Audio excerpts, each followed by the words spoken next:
Hello जी, अस्सलाम वालेकुम everyone. तो आज मैंने अपने हाथों पर लगाई थी हल्की सी मेहंदी की बेल। बहुत प्यारी सी लग रही थी ये मुझे, क्योंकि मेरा मेहंदी लगाने का बिल्कुल मन नहीं था, फिर भी मैंने लगा ली थी। तो सुबह का वक्त हो चुका था, तो हम नहा धो के रेडी हो चुके थे, क्योंकि आज मुझे जाना है अपने घर पर। तो आज मुझे लेना आ रहे हैं मेरे भाई और मेरा भतीजा। बहुत दिनों के बाद मैं अपने घर पर रहने जाऊँगी। काफ़ी वक्त के बाद मैं अपने घर पर रहने जा रही हूँ। तो यहाँ पर सुबह सुबह हम दोनों बहुत मस्ती कर रहे थे, क्योंकि हमारा लास्ट टाइम था ये यहाँ पर। थोड़ी मस्ती ज़िंदगी में बरकरार होनी चाहिए। तो रात के टाइम मैंने घेवर बनाने की कोशिश करी, लेकिन ये क्या बन गया मुझे खुद समझ नहीं आ रहा। आप लोग कमेंट में ज़रूर बताना कि ये क्या लग रहा है आप लोगों को।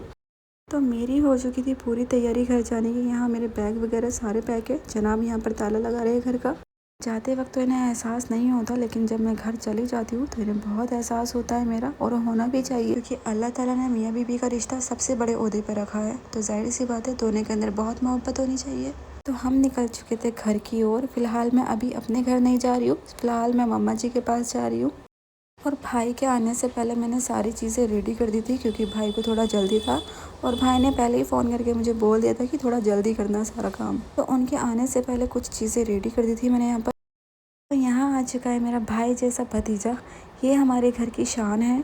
के आने के बाद मेरे कुछ काम रह गए थे, जैसे कबाब फ्राई करना रह गया था, बहुत सारा नाश्ता वगैरह लगाना रह गया था। तो सबसे पहले मैंने कबाब ही फ्राई करे थे। यहाँ जनाब नाश्ता लगा रहे थे, क्योंकि सारा क्रेडिट मुझे नहीं जाता, मेरी फैमिली को भी जाता है, क्योंकि ये मेरी पूरी हेल्प करते, चाहे मम्मा जी हो चाहे जनाब हो। इन लोगों में कभी ऐसा नहीं कि सारा काम मैंने ही करना है, नहीं, हम पूरा घर मिल बांट कर काम करते हैं। बहुत से लोग बोलते हैं कि सास अच्छी नहीं होती, सास अच्छी नहीं होती। तो अल्लाह का शुक्र अदा करती हूँ, मेरी सास मेरी माँ जैसी है बिल्कुल। इनकी मोहब्बत में मैंने कभी कमी नहीं देखी अपने लिए। हमेशा वही मोहब्बत मिलती है जो मेरी माँ किया करती थी। यहाँ बैठकर हम नाश्ते के बाद बहुत सारी गपशप कर रहे थे, बहुत सारी बातें चल रही थी हम लोगों की, मौज मस्ती कर रहे थे।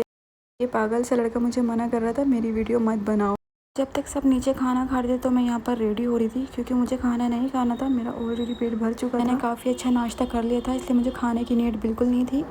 मैंने हमेशा से एक चीज़ ज़रूर देखी है कि रात चाहे कितनी भी हो जाए, लेकिन लड़कियों के श्रृंगार कभी ख़त्म नहीं होते। पूरे 16 श्रृंगार होते हैं, और ये श्रृंगार ख़त्म होने के नाम बिल्कुल नहीं लेते हैं। लड़कियाँ हमेशा 2 मिनट 3 मिनट 4 मिनट बोलती ही रहती है। हम निकल गए थे घर की ओर भाई के साथ। पहली बार ऐसा हुआ है कि मेरी तबीयत रास्ते में ख़राब हो गई थी बहुत ज़्यादा। अभी भी मेरी तबीयत ख़राब नहीं होती है रास्ते में, ऐसा पहली बार हुआ था। मैं पहुंच चुकी थी घर पर। तो सबसे पहले मैंने आते ही अपने कपड़े चेंज करे, क्योंकि बहुत ज़्यादा गर्मी लग रही थी मुझे। फिर मम्मा की गोद में सर रखकर जो सुकून मिला ना, वाकई में माँ जैसी मोहब्बत कहीं नहीं मिलती है। आज मम्मा पापा मुझे बहुत दिनों के बाद अपने घर में देख के बहुत खुश हुए कि हमारी बच्ची काफ़ी टाइम बाद हमारे घर में आई है। और पापा तो मेरे इतने ज़्यादा इमोशनल है कि मुझे देखकर रो भी देते हैं। अल्लाह ताला हर इंसान को ऐसे माँ बाप नसीब करे। तो आज मेरी मम्मा की फरमाइश थी कि खाना आज मैं बनाऊंगी, और मम्मा को बनाने थे भरे हुए करेले। भरमा करेले मेरे पापा को बहुत ज़्यादा पसंद है, और बहुत ही ज़्यादा। जब मेरी मम्मा खाना बनाती है तो पूरा घर खुशबू से महक जाता है। हमारे खाने में इतना टेस्ट नहीं आता जितना मम्मा के खाने में टेस्ट आता है, क्योंकि माँ हमेशा माँ ही रहेगी। मम्मा ने यहाँ पर ये सारे करेले भरना शुरू कर दिए थे।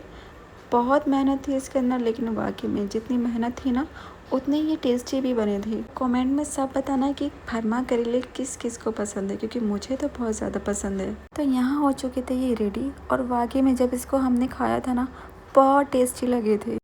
ये है हमारी घर की शान नन्ही सी परी। फिलहाल के लिए इतना ही काफ़ी है। थैंक यू, अल्लाह हाफिज़। लाइक शेयर सब्सक्राइब करना आप बिल्कुल ना भूलें।